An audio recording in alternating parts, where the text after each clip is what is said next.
మండు వేసవిలో కురుస్తున్న అకాల వర్షాలు సాగు రంగాన్ని దెబ్బతీశాయి. ముఖ్యంగా మధ్య తెలంగాణ మండలం కిందకు వచ్చే ఉమ్మడి ఖమ్మం, వరంగల్, మెదక్ జిల్లాల్లో సాగులో ఉన్న వరి పైరు దెబ్బతినగా కళ్లల్లోని ధాన్యం తడిసి ముద్దైంది.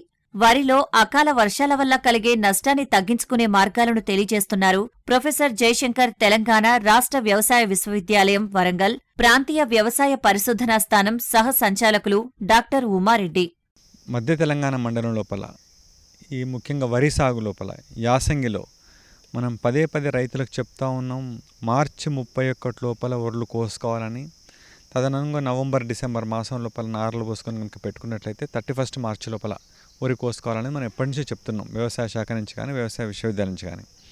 దీని కొరకు ముఖ్యంగా రైతు సోదరులు మనం చెప్పినటువంటి సమయంలో నారు పోసుకోవడమే కాకుండా స్వల్పకాలిక రకాలు అంటే 125 రోజుల పంట కాలాన్ని కలిగినటువంటి రకాలు పోసుకున్నట్లయితే మనకు దాదాపు 31 మార్చి కానీ లేదా ఏప్రిల్ ఫస్ట్ వీక్ లోపల అయిపోతాయి. అంటే ఇట్లా చెప్పడంలో ఉద్దేశం ఏంటంటే ఏప్రిల్ నెల లోపల ఉష్ణోగ్రతలు బాగా పెరగడం వల్ల పంటకు ఎక్కువ నీళ్ళ అవసరం రావడం ఒకటి, అంటే నీటి వినియోగం చాలా పెరిగిపోవడం ఒకటి. రెండోది ఏంటంటే బాగా ఎండకు ఒడ్లు కనుక ఎండినట్లయితే నూకలు ఎక్కువ అవుతుంటాయి. సో రైస్ మిల్లర్లు కొనుక్కునేటప్పుడు నూకలు ఎక్కువ అవుతున్నాయి కాబట్టి వాళ్ళు తక్కువ రేటు కొంటారు. హెడ్ రైస్ రికవరీ అది బాగా బ్రేక్ అయిపోతూ ఉంటుంది కాబట్టి కొంచెం చల్లగా ఉన్నప్పుడే కొయ్యాలి అనేది రెండో పాయింట్. ఇంకా మూడవది అతి ముఖ్యమైనది ఏంటంటే తెలంగాణ లోపల ముఖ్యంగా ఏప్రిల్, మే నెల లోపల ఈ అకాల వర్షాలు పడడం అనేది సర్వసాధారణం ఇక్కడ మనకు. సో కాబట్టి వర్షాల నుంచి బయటపడేందుకు కూడా మనకు ఆ 31 మార్చి లోపల కొయ్యాలనేది మనం ఎప్పటి నుంచి చెప్తున్నాం. కానీ రైతులు కొన్ని కారణాల వల్ల వాళ్ళకు వీలు కాకపోవడం వల్ల మరి ఇతర పరిస్థితుల వల్ల అది సాధ్యమైతలేదు. వాళ్ళు ఎప్పటికి కూడా దాదాపు ఫిబ్రవరి లోపల నారు పోసుకున్నాడు అట్లా పెట్టడం చేతి ఇప్పుడు మేలో కూడా ఒర్లు గాయాల్సి వస్తుంది. ఈ జనవరి, ఫిబ్రవరిలో నార్లు పోసుకొని పెట్టిండ్రు వాళ్ళందరూ కూడా ఇప్పుడు దాదాపు మే లోపల చాలామంది కోస్తూ ఉన్నారు.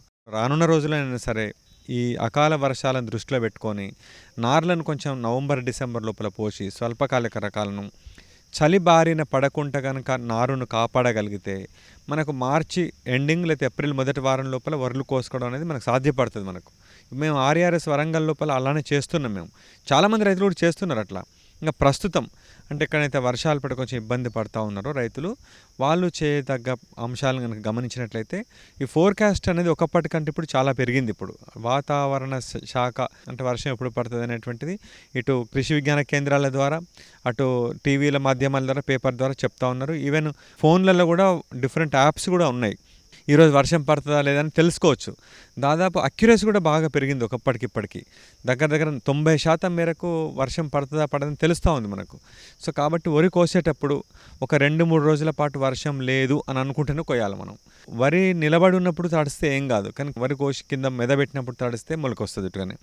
ఇప్పుడు సాగు చేసే రకాలన్నీ కూడా పడిపోని రకాలే సాగు చేస్తున్నారు. అన్నీ కూడా దగ్గర 100 సెంటీమీటర్ల కంటే ఎక్కువ పెరగనటువంటి రకాలే సాగు చేస్తున్నారు. యాసంగి లోపల పెద్ద వరి కూడా ఎక్కువ పెరగదు కాబట్టి పడిపోవడం అనేది కూడా అంతగా ఉండదు, తక్కువనే ఉంటుంది. కాబట్టి రైతులను కోరుకునేది ఏంటంటే వాతావరణ శాఖ లేదా ఫోన్లలో ఉండే యాప్లను దృష్టిలో పెట్టుకొని వర్షం లేదు అన్నప్పుడే కోస్తే మంచిది. అయినా కూడా కోసిన తర్వాత తడిసింది అనుకోండి, మొదటగా మనం చేయాల్సింది పొలంలో నీళ్లు నిల్వ ఉండకుండా చూసుకోవాలి. టకటక ఉరాలను తెగగొట్టి ఆ మెదల కింద ఉన్నటువంటి నీళ్ళన్నీ కూడా జారిపోయేటట్టుగా మొత్తం చిన్న కాలువలాగా చేసి నీళ్లు బయటికి వెళ్ళిపోవాలి. పదును ఉంటే ఇబ్బంది ఉండదు, కానీ బాగా నీళ్ళలో నానితే చాలా కష్టమవుతుంది. ముఖ్యంగా వేసవి లోపల వర్షాలు అదే పనిగా రోజు ఏం కురవవు మనకి. ఇవన్నీ అకాల వర్షాలు అంటే మామూలుగా గంట పడిపోతుంది, కానీ అంతేగాని 2-3 రోజులు ఒక ముసురులాగా పెట్టేటువంటి పరిస్థితి చాలా తక్కువ ఉంటుంది మనకు. కాబట్టి రైతులు పెద్దగా ఇబ్బంది పడాల్సిన పని లేదు. ఒక బాగా వర్షం తడిసింది అనుకోండి, మెదను కొంచెం టర్న్ చేసి తిరగలబెట్టి పెట్టుకుంటే గాలికి మళ్ళీ ఆరుతుంది. ఆరిందంటే మళ్ళీ ఇబ్బంది ఉండదు మనకు. ఇంకా చివరిగా చేయాల్సింది ఏంటంటే ఈ ఉప్పు ద్రావణం 1 లీటర్ నీటికి 20 గ్రాముల చొప్పున కలిపి చల్లుకున్నట్లయితే ఈ గింజలు మొలకెత్తకుండా ఉండేందుకు అవకాశం ఉంటుంది. కొంతమేరకు రంగు మారేందుకు అవకాశం ఉంటుంది. దాన్ని మనం ఆరబెట్టడం తప్పితే వేరే ఏం చేసే అవకాశం లేదు. ప్రాంతీయ వ్యవసాయ పరిశోధన స్థానం వరిలో కూడా ఏప్రిల్ మధ్యకాలం అయిపోయింది మనంతా కూడా. కానీ కొందరు ఏంటంటే సరే వాళ్ళకు ఉండే ప్రత్యేక పరిస్థితులలో అలా పెట్టుకున్నారు. కనీసం దీన్నైనా ఒక గుణపాఠం లాగా నేర్చుకొని వానాకాలం లోపల వర్షాలు లేట్ అని అనుకోండి, అప్పుడు స్వల్పకాలిక రకాలు వేసుకుంటే నవంబర్ లోపల క్రాప్ అయిపోతుంది.